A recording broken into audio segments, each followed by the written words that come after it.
How to create folders in Horde. This tutorial assumes you've already logged in to Horde webmail. Now let's learn how to create folders. Click the Mail link. Then click the Folders icon. This is the Folders page where we can use folders to manage our emails. Let's go ahead and create a folder now.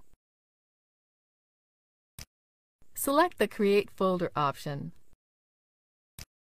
Enter a name for the new folder here. Then click OK. The new folder has been created, as we can see here. Now let's delete the folder we just created.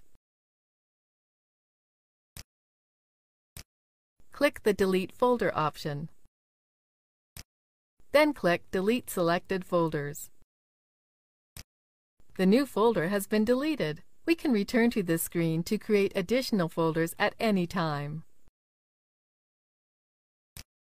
This is the end of the tutorial. You now know how to create folders to manage emails in Horde.